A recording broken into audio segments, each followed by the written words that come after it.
In the autumn of 1829, beneath a modest farmhouse in Whitmore County, Georgia, local authorities discovered what would become known as the most horrific child imprisonment case in early American history. Before we jump back in, tell us where you're tuning in from, and if this story touches you, make sure you're subscribed, because tomorrow I've saved something extra special for you. 52 children, ranging in age from 4 to 16, were found chained in a hand-dug cellar that stretched nearly 100 feet beneath the Davidson family property. The discovery would shake the foundations of a God-fearing community and reveal a darkness that medical practitioners of the era struggled to comprehend. The events that would forever stain the reputation of Whitmore County began with what appeared to be simple family kindness. Martha and Ezekiel Davidson had arrived in Georgia 3 years earlier, purchasing a sprawling 200-acre farm on the outskirts of Millbrook, a thriving cotton town 30 miles southeast of Augusta. The Davidson farm sat in a fertile valley surrounded by dense pine forests, isolated enough to provide privacy, but close enough to town for weekly supply runs. Ezekiel Davidson was a tall, lean man with graying hair and gentle brown eyes that seemed to reflect genuine compassion for those less fortunate. His wife Martha appeared equally virtuous, known throughout Millbrook for her charitable work with widows and orphans left destitute by the economic hardships following the War of 1812. The couple had no children of their own, a circumstance they bore with apparent grace while channeling their parental instincts toward helping displaced youth. Dr. William Hartwell, the only trained physician serving Whitmore County, first encountered the Davidson family during a cholera outbreak in the summer of 1827. Several families in the area had been devastated by the disease, leaving numerous children orphaned with no relatives able or willing to care for them. The Davidson family stepped forward, offering to take in as many children as their farm could support. Dr. Hartwell was impressed by their generosity. The couple had already adopted 2 young brothers whose parents had died of consumption, and they seemed genuinely devoted to providing these children with food, shelter, and Christian upbringing. When the cholera outbreak created 8 more orphans, the Davidsons immediately volunteered to expand their household, claiming they had ample space and resources to accommodate additional children. The community viewed the Davidson family as exemplary Christians living out biblical teachings about caring for the least among them. Reverend Samuel Morrison of Millbrook Presbyterian Church frequently cited their generosity in his sermons, holding them up as models of Christian charity that other parishioners should strive to emulate. The Davidson children who occasionally appeared in town seemed well-fed, appropriately dressed, and properly mannered, reinforcing the community's positive impression of the family. What made the Davidson arrangement particularly appealing to local authorities was their willingness to take difficult cases. While other families might accept only young, healthy orphans who could quickly adapt to new households, the Davidsons seemed drawn to children who had been traumatized by loss or who displayed behavioral problems that made them hard to place elsewhere. They claimed special calling for rehabilitating troubled youth through hard work, strict discipline, and intensive religious instruction. County Judge Marcus Whitfield, responsible for orphan placement decisions, found the Davidson family to be a perfect solution to an ongoing problem.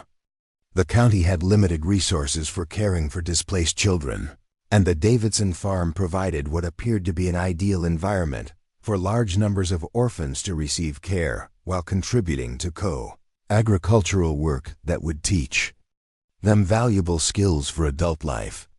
Over the course of 2 years, the Davidson family accepted responsibility for 31 children from throughout Whitmore County and surrounding areas.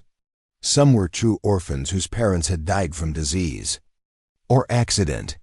Others came from families too poor to feed additional mouths during harsh economic times. A few were children whose parents had abandoned them entirely, leaving them to survive on charity or criminal activity in town. The Davidson family's reputation extended beyond Whitmore County. Word of their charitable work reached neighboring regions, and soon they were accepting children from as far away as Savannah and Charleston. Preparing and narrating this story took us a lot of time, so if you are enjoying it, subscribe to our channel. It means a lot to us. Now back to the story. Families facing desperate circumstances would make the journey to the Davidson farm, hoping to place their children in what they believed was a safe, nurturing environment until economic conditions improved enough for reunification. Dr. Hartwell made periodic visits to the Davidson farm to check on the children's health and was consistently satisfied with what he observed. The children he examined appeared adequately nourished and showed no signs of serious illness or injury. They were respectful and obedient during his visits, answering questions appropriately, and displaying none of the behavioral problems that might indicate mistreatment or abuse. Martha Davidson proved to be an attentive hostess during these medical visits, providing detailed information about each child's health history and expressing genuine concern for their well-being. She maintained careful records of illnesses and injuries, administered home remedies with apparent skill, and seemed genuinely grateful for Dr. Hartwell's professional guidance on matters of child care and development. The Davidson farm operated with remarkable efficiency considering the large number of children in residence. Ezekiel had organized the older children into work groups responsible for different aspects of farm operation, from tending livestock to maintaining crops to managing household duties. The system appeared to provide structure and purpose for children who had previously lacked stability in their lives. What impressed visitors most was the apparent contentment of the Davidson children. Unlike many orphan institutions where children seemed perpetually sad or fearful, the Davidson household displayed what appeared to be genuine family warmth. Children could be seen playing together during breaks from work, sharing meals at long tables built specifically to accommodate large groups, and participating enthusiastically in evening prayer sessions, led by Ezekiel. The Davidson family attended Millbrook Presbyterian Church every Sunday, bringing with them as many children as could fit in their large wagon. The sight of the entire Davidson household filing into church pews became a weekly demonstration of Christian charity that inspired other community members to consider their own obligations to help those in need. Reverend Morrison took particular interest in the Davidson children's spiritual development, spending time after services discussing biblical teachings and ensuring they understood fundamental Christian principles. He found them to be exceptionally well-versed in Scripture and remarkably articulate in discussing religious concepts, suggesting that their education under the Davidsons was comprehensive and effective. The first hint that something might be amiss at the Davidson farm came from an unexpected source. Rebecca Thompson, a seamstress in Millbrook, noticed irregularities in clothing orders placed by Martha Davidson. While the orders consistently included fabric for children's garments, the quantities and sizes seemed inconsistent with the number and ages of children she had observed during church services. Rebecca mentioned her observations to her husband, James, who operated the town's general store and had similar concerns about Davidson family supply purchases. The family regularly bought large quantities of basic foodstuffs and household necessities, but the amounts seemed excessive even for a household supporting 30 or more children. More puzzling was their frequent purchase of items like rope, chains, and heavy padlocks that seemed unnecessary for normal farm operations. These concerns might have remained simply topics of idle gossip, but they reached the attention of Deputy Sheriff Frank Collins during his investigation of several missing children reports from surrounding counties. Collins had been tracking cases of children who had supposedly been placed with families in other regions, but whose relatives had lost contact entirely. Several of these missing children had last been seen heading toward Whitmore County. Deputy Collins decided to pay an unannounced visit to the Davidson farm to verify the well-being of children in their care and to determine whether any of the missing children might be residing there. His visit on a cold November morning in 1829 would reveal horrors that no one in Whitmore County could have imagined possible in their peaceful agricultural community. The discovery that Deputy Collins made beneath the Davidson farmhouse would challenge everything the community believed about human nature, Christian charity, and the capacity for evil to hide behind masks of virtue and respectability. Deputy Sheriff Frank Collins arrived at the Davidson farm just after sunrise on November 15, 1829. The morning air carried the crisp bite of approaching winter, and frost covered the pastures surrounding the modest two-story farmhouse. Smoke rose from the chimney, suggesting the family was already awake and beginning their daily routines.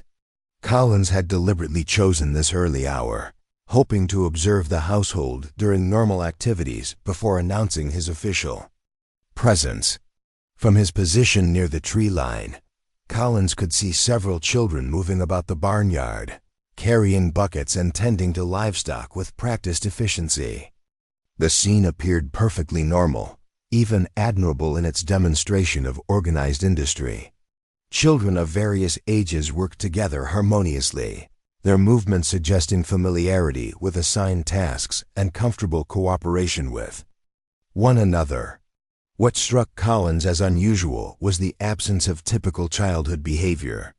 The children worked with adult-like focus and seriousness, never pausing to play or interact socially despite being in close proximity to one another. There was no laughter, no casual conversation, no spontaneous games or moments of levity that would normally characterize groups of children working together. Collins approached the main house, noting that several of the children glanced in his direction but showed no curiosity about his presence. In his experience, children typically displayed keen interest in visitors, especially uniformed law enforcement officers. The Davidson children simply continued their work, never making eye contact or acknowledging his approach in any way. Ezekiel Davidson emerged from the house before Collins reached the front porch, greeting the deputy with apparent warmth and genuine pleasure at the unexpected visit. Davidson explained that Martha was in the kitchen, preparing breakfast for the children, and would be delighted to meet with Collins afterward. He invited the deputy inside for coffee and conversation, displaying the hospitable demeanor that had earned him such positive reputation throughout the community. The interior of the Davidson home reflected the same efficiency and organization visible in the barnyard. The main floor had been modified to accommodate large numbers of people, with extended dining tables and additional seating arranged throughout the common areas. Everything appeared clean, orderly, and well-maintained, suggesting competent household management despite the challenges of caring for dozens of children. Collins explained that he was conducting routine welfare checks on orphan children placed throughout the county, ensuring they were receiving proper care and education. He also mentioned reports of missing children from neighboring areas and asked whether the Davidsons had received inquiries about taking in additional children from families outside Whitmore County. Ezekiel responded with detailed explanations about their placement process, describing how they worked closely with Judge Whitfield and other county officials to ensure proper documentation for every child in their care. He produced a leather-bound ledger containing careful records of each child's name, age, origin, and date of arrival at the farm. The record-keeping appeared meticulous and professional, suggesting systematic approach to child care administration. As they spoke, Collins could hear sounds of children moving about upstairs and in the kitchen area. Voices were subdued and orderly, consistent with well-disciplined household routine. Occasionally, Martha Davidson's voice could be heard giving quiet instructions about breakfast preparation and morning chores. The domestic atmosphere seemed genuinely peaceful and familial. Collins requested permission to speak with some of the children individually, explaining that county regulations required periodic interviews to ensure their well-being and satisfaction with their living arrangements. Ezekiel agreed readily, suggesting they begin with the older children, who could provide the most articulate responses about their experiences on the farm. The first child Collins interviewed was 16-year-old Thomas Fletcher, who had been placed with the Davidsons nearly 2 years earlier after his parents died in a wagon accident. Thomas spoke respectfully about his life on the farm, describing daily routines that included agricultural work, religious instruction, and basic education. In reading and arithmetic, he expressed gratitude for the Davidson family's care and claimed to be content with his circumstances.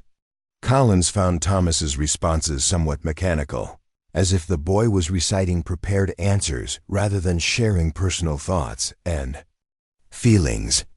When pressed for more specific details about his daily experiences, Thomas became evasive, claiming he was too busy with work responsibilities to form strong opinions about his situation. His demeanor suggested nervous tension beneath the polite exterior.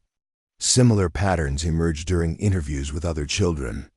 12-year-old Sarah Bennett and 14-year-old Michael Crawford both provided nearly identical descriptions of farm life, using remarkably similar phrases and expressions.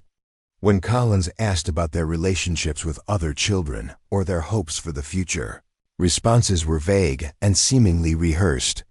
Most troubling was the children's reaction to questions about contact with their original families or communities. Several children claimed to have no memory of life before arriving at the Davidson farm, despite being old enough to retain clear recollections of their earlier experiences. Others became visibly agitated when asked about their parents or siblings, quickly changing the subject or claiming they preferred not to discuss painful memories. Collins also noticed physical indicators that concerned him. Several children displayed unusual scarring on their wrists and ankles, marks that could have resulted from restraints or binding. When questioned about these injuries, children provided explanations about farm accidents or mishaps during work activities. The explanations were plausible individually, but formed a troubling pattern when considered collectively. The children's behavior during meals also raised questions in Collins's mind. They ate with remarkable speed and efficiency, finishing their portions quickly and sitting quietly until dismissed. There was minimal conversation during the meal, and children seemed to compete subtly for access to food, suggesting possible concerns about scarcity or punishment for slow eating. After spending the morning observing the household routine, Collins asked Ezekiel for a complete tour of the farm property, including all buildings and areas where children lived and worked. Ezekiel agreed enthusiastically, explaining that he was proud of the improvements they had made to accommodate their expanded household and eager to demonstrate their commitment to providing proper living conditions. The tour began with the main farmhouse, where Collins observed sleeping quarters for the younger children. The rooms were crowded but clean, with multiple beds arranged efficiently to maximize space utilization. Personal belongings were minimal, and everything appeared organized according to strict standards of neatness and order. The barn had been converted to provide additional sleeping space for older boys, with a loft area containing rows of simple cots. The arrangement provided basic shelter, but little privacy or comfort.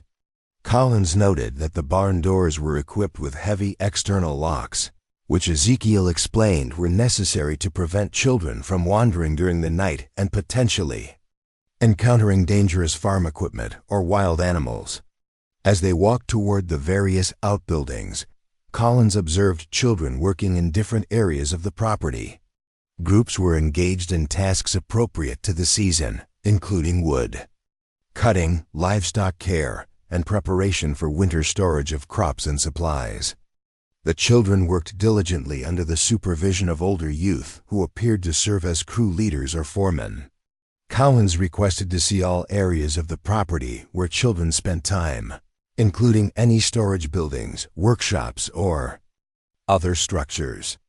Ezekiel provided a comprehensive tour, pointing out the smokehouse, root cellar, tool shed, and various other facilities.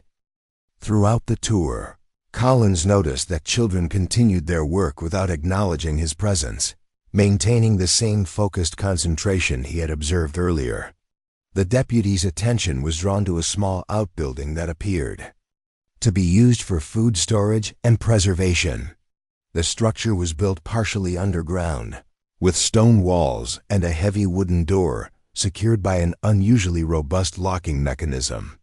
When Collins asked about the building's purpose, Ezekiel explained that it served as their primary root cellar for storing vegetables, preserved meats, and other supplies necessary to feed such a large household through the winter months. Collins requested to examine the interior of the storage building, noting that the lock appeared far more substantial than would be necessary for protecting food supplies from animals or weather. Ezekiel hesitated momentarily before explaining that they had experienced problems with children sneaking into the storage areas at night to steal food, requiring more secure measures to prevent waste and maintain proper rationing. As Ezekiel unlocked the heavy door, Collins detected an unusual odor emanating from the building. The smell was difficult to identify, but seemed inconsistent with normal food storage. When he asked about the odor, Ezekiel suggested it might result from preserved meats or fermented vegetables, though his explanation seemed uncertain and nervous. The interior of the building appeared to serve its stated purpose, with shelves containing various preserved foods and storage containers. However, Collins noticed several unusual features that raised questions in his mind. The floor showed evidence of recent construction or modification, with newer wooden planks that didn't match the original flooring. Additionally, the building seemed larger from the outside than the interior space would suggest, implying possible hidden areas or compartments. Collins's law enforcement training had taught him to trust instincts when something felt wrong about a situation, even when surface appearances seemed normal. His growing unease about the Davidson farm was based on accumulation of small inconsistencies rather than any single obvious problem. The mechanical responses of the children, the unusual physical evidence, and the overly elaborate security measures all contributed to his sense that something significant was being concealed. As the tour concluded, Collins thanked Ezekiel for his cooperation and complimented the family on their obvious dedication to caring for disadvantaged children. He mentioned that he would need to file a report with county officials and might return for follow-up visits to ensure continued compliance with child welfare regulations. Ezekiel responded positively, inviting Collins to visit any time and expressing confidence that county officials would be satisfied with their operations. However, as Collins prepared to leave the Davidson property, he noticed Martha Davidson watching from a second-story window. Her expression seemed tense and worried, quite different from the cheerful demeanor she had displayed during his earlier interactions with the family. When she realized Collins had noticed her observation, she quickly moved away from the window, leaving him with the distinct impression that she was deeply concerned about his visit and its potential consequences. Deputy Collins spent the evening after his farm visit reviewing his notes and considering the troubling inconsistencies he had observed. His law enforcement experience had taught him to distinguish between minor irregularities and genuine causes for concern. The Davidson situation clearly fell into the latter category, though he lacked concrete evidence to justify immediate action. The following morning, Collins decided to conduct discreet inquiries among Millbrook residents who had regular contact with the Davidson family. His goal was to gather additional information without alerting the Davidsons to his continued investigation. He began with Rebecca Thompson, the seamstress who had first noticed unusual patterns in the family's clothing orders. Rebecca proved eager to discuss her observations, revealing details that had been troubling her for months. She explained that Martha Davidson's fabric orders consistently included materials for children's undergarments and basic clothing, but the quantities never matched the number of children she observed at church services.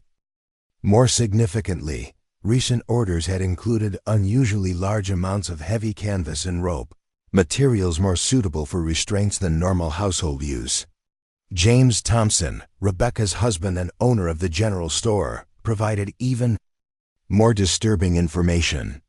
The Davidson family supply purchases included regular orders for items that seemed inappropriate for normal farm operations.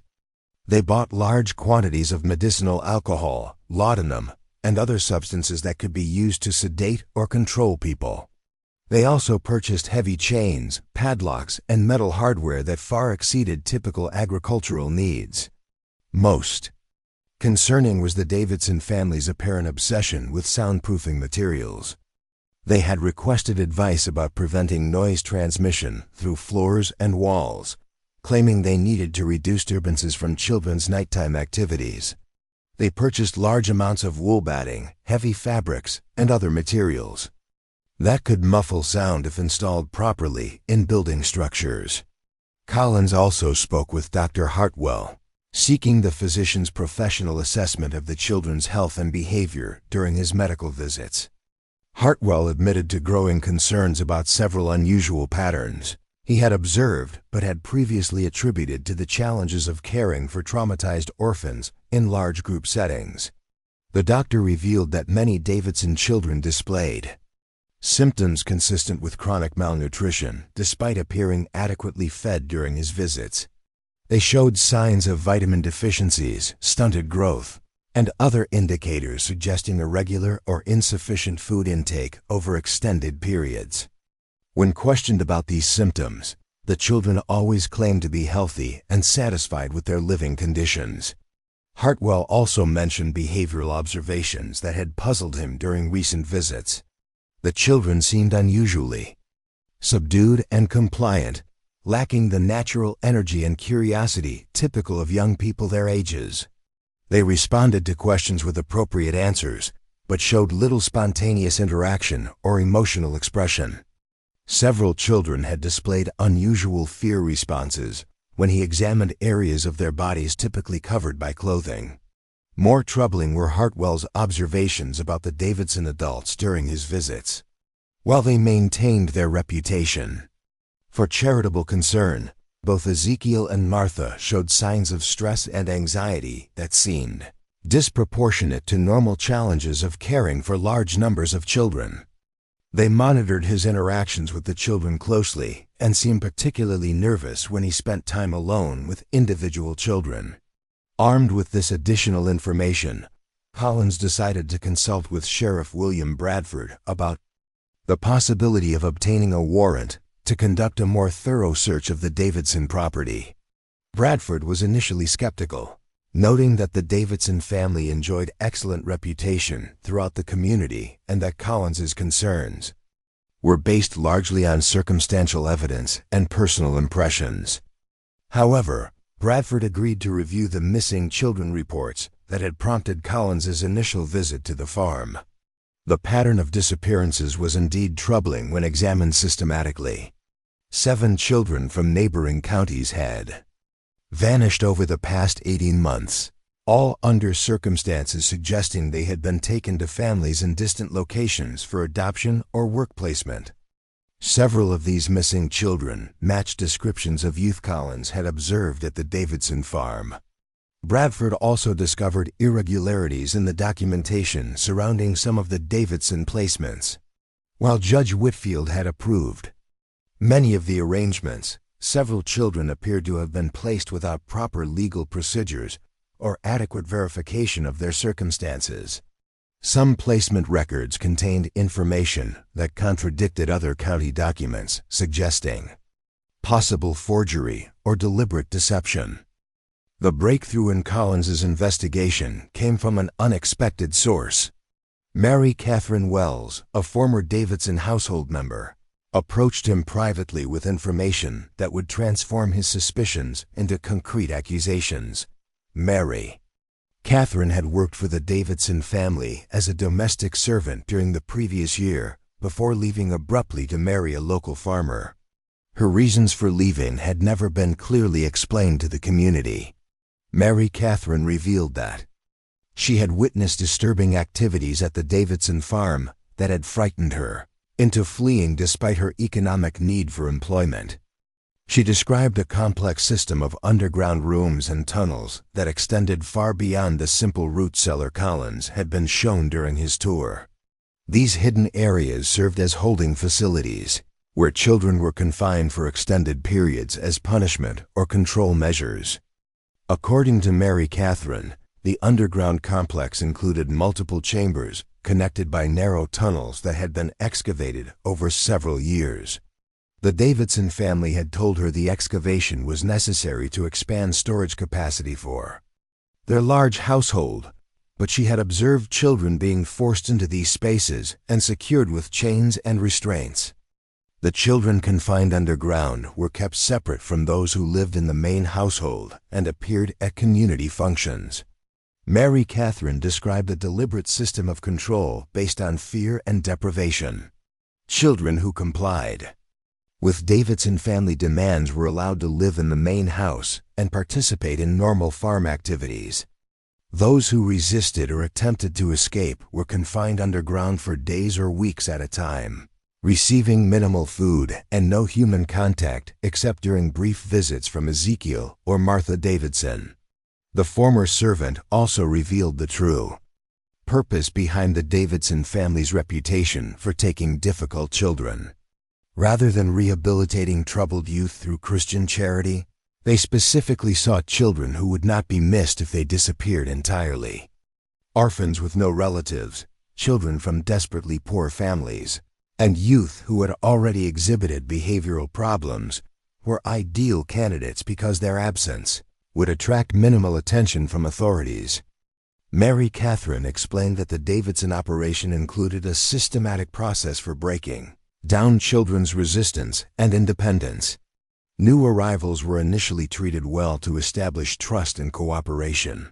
Once children had adjusted to farm life and lost contact with their previous communities, they were gradually subjected to increasingly harsh treatment designed to eliminate any thoughts of escape or resistance.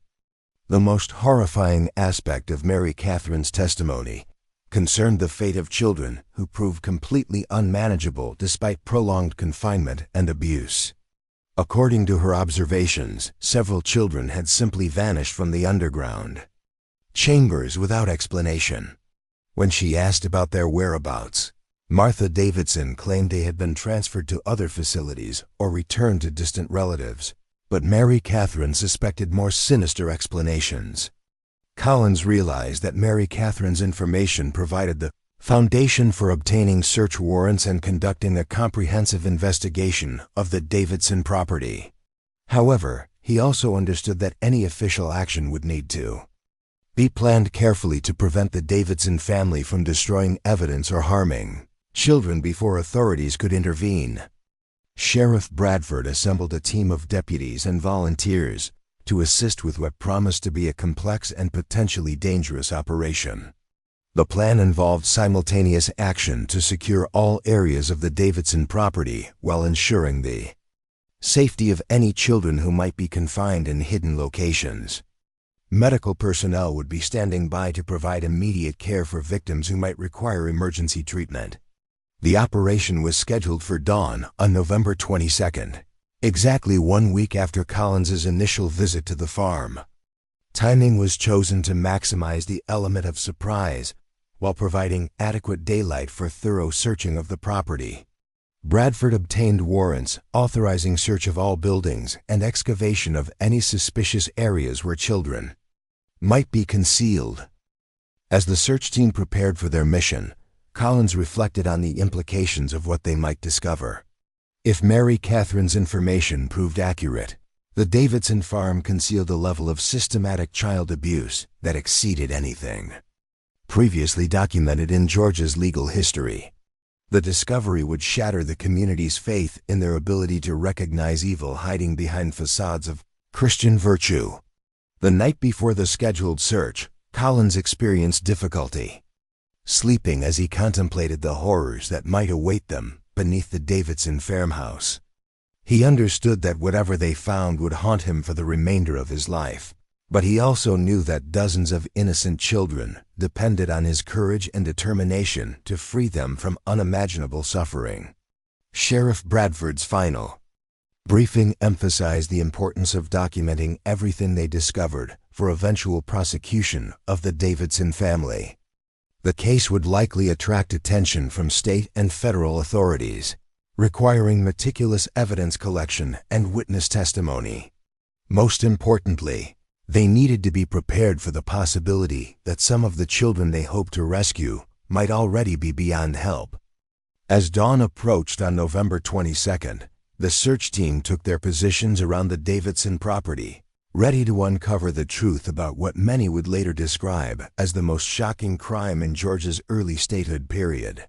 The morning mist hung heavy over the Davidson farm as Sheriff Bradford's team moved into position just before sunrise. 8 deputies surrounded the property while Collins and 2 others approached the main house. The plan required swift action to prevent any opportunity for the Davidsons to destroy evidence or harm the children who might be hidden throughout the property. Ezekiel Davidson answered the door wearing his nightclothes, his face showing genuine surprise at the sight of armed law enforcement officers on his porch.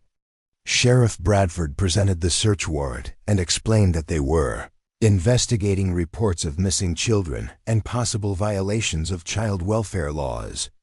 Ezekiel's demeanor shifted from confusion to barely concealed panic as he read the legal document authorizing complete search of his property. Martha Davidson appeared at the top of the stairs, her face pale and her hands trembling as she observed the scene unfolding in her home. When Bradford informed her that they would be conducting systematic examination of all buildings and structures on the farm, she sank onto the steps and began weeping quietly. Her reaction confirmed Collins's suspicions that the family was hiding something far more serious than simple child welfare violations. The search began with the main house, where deputies found 23 children in various states of malnutrition and fear.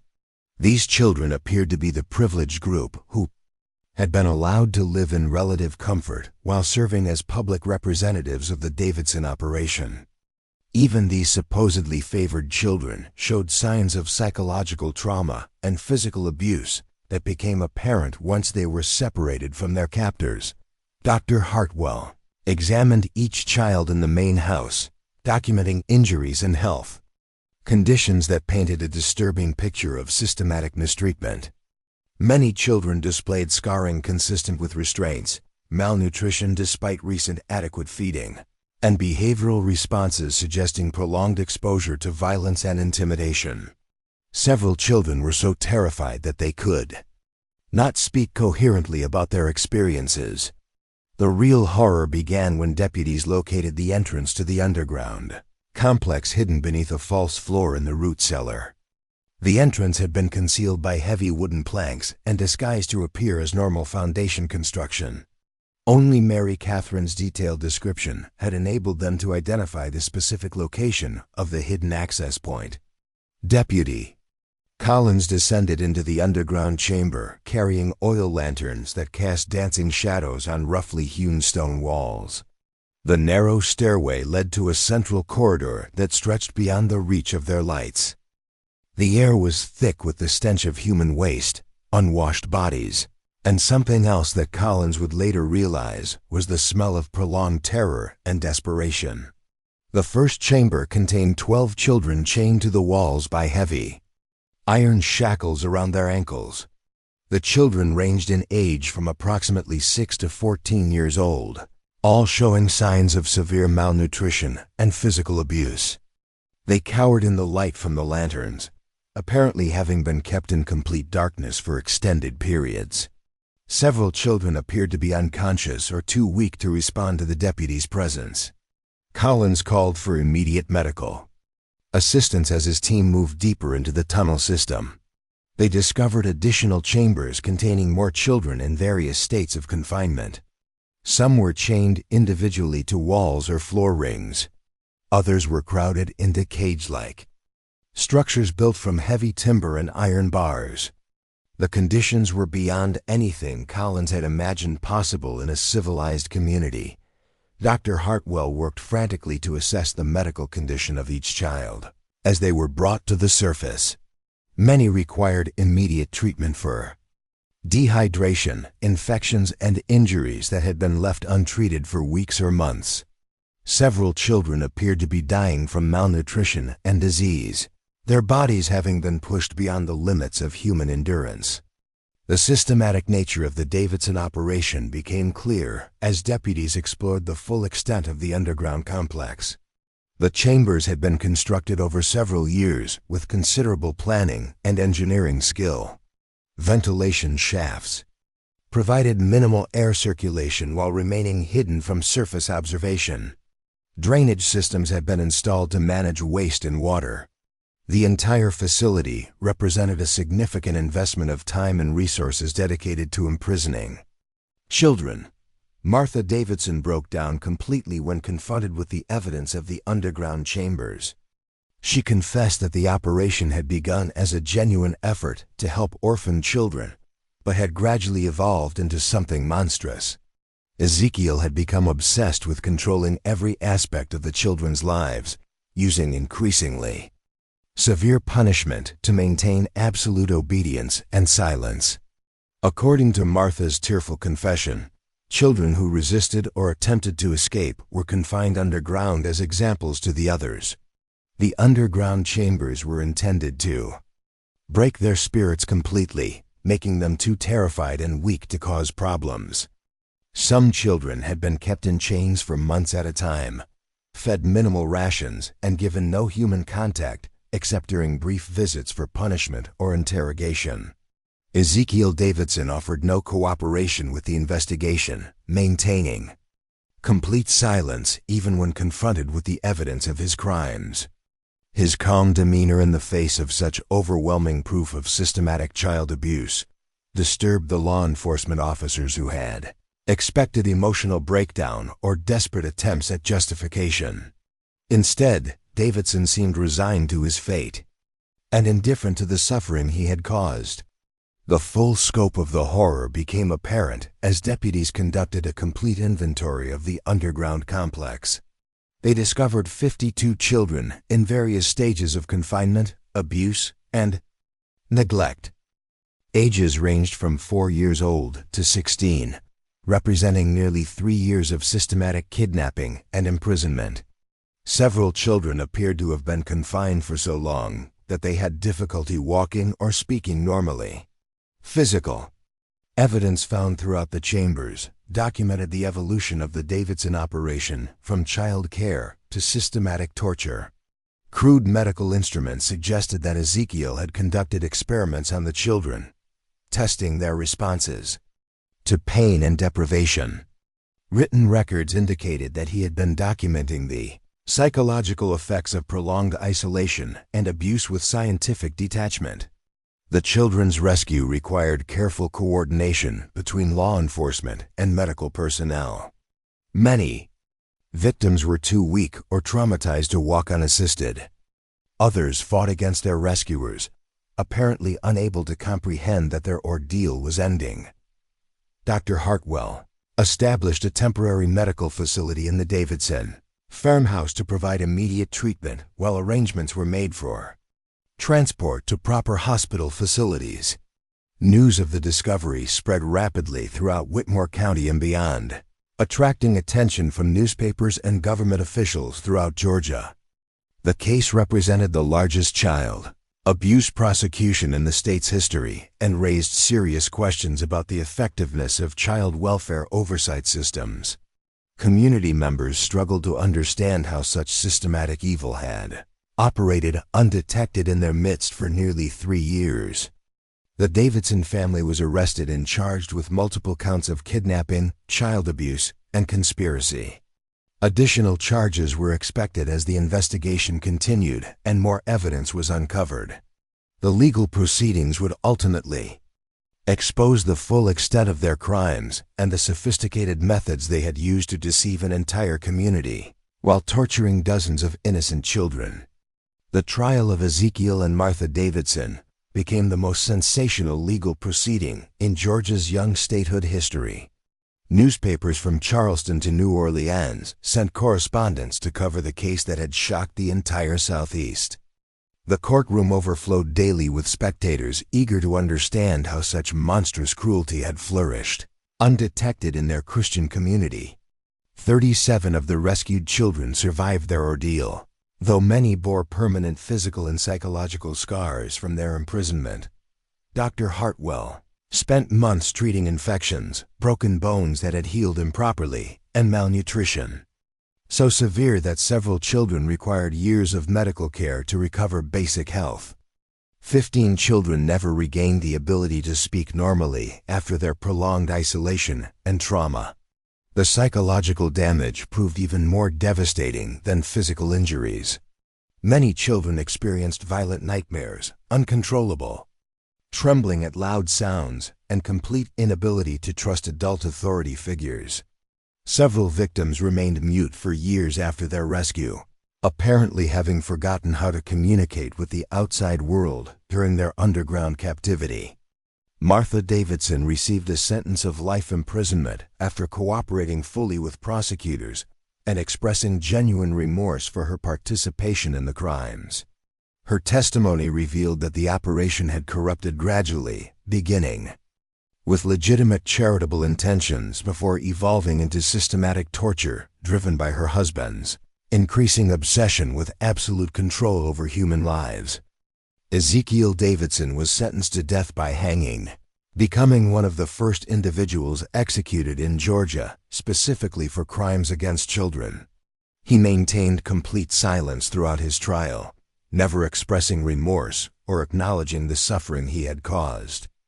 His final words before execution consisted of a single sentence claiming that his work had been necessary to understand the true nature of human obedience and spiritual submission. The Davidson farm was burned to the ground by community members who could not bear the thought of anyone living on property that had witnessed such systematic evil. The underground chambers were filled with concrete and sealed permanently, though local residents avoided the area for decades afterward. Many claimed the land remained cursed, unsuitable for farming or any other productive use. Judge Whitfield resigned from his position after acknowledging that his inadequate oversight had enabled the Davidson operation to continue undetected. New regulations were implemented throughout Georgia, requiring regular inspections of all facilities housing orphaned or displaced children, though many questioned whether any system could reliably detect such sophisticated deception. The case fundamentally altered public understanding of child welfare and community responsibility. Citizens realized that charitable reputation and religious devotion provided no guarantee against hidden cruelty, forcing communities throughout the region to question their assumptions about trusted neighbors and respected families. Dr. Hartwell dedicated the remainder of his career to treating traumatized children and developing methods for recognizing signs of systematic abuse. His detailed documentation of the Davidson case became essential reading for physicians and legal professionals throughout the United States, establishing new standards for protecting vulnerable populations from exploitation. Several of the rescued children eventually recovered sufficiently to lead productive adult lives, though none ever spoke publicly about their experiences in the Davidson chambers. They scattered throughout Georgia and neighboring states, seeking anonymity and distance from the memories that continued to haunt their dreams decades after their liberation. The legacy of the Davidson case extended far beyond Whitmore County, influencing child protection laws and investigative procedures throughout the expanding American frontier. Communities learned to look beyond surface appearances and religious rhetoric to examine the actual welfare of children placed in private care. Deputy Collins continued his law enforcement career with renewed dedication to protecting the innocent and investigating situations that seemed too perfect to be genuine. His experience with the Davidson case taught him that evil often wore masks of virtue and that the most dangerous predators were those who had learned to exploit community trust and charitable instincts. The story of the Davidson family chambers serves as a permanent reminder that moral vigilance requires more than good intentions. It demonstrates how quickly charitable impulses can be corrupted by individuals who view human suffering as opportunities for experimentation and control. and why communities must maintain active oversight of those entrusted with caring for society's most vulnerable members. Up next, you've got two more standout stories right on your screen. If this one hit the mark, you won't want to pass these up. Just click and check them out.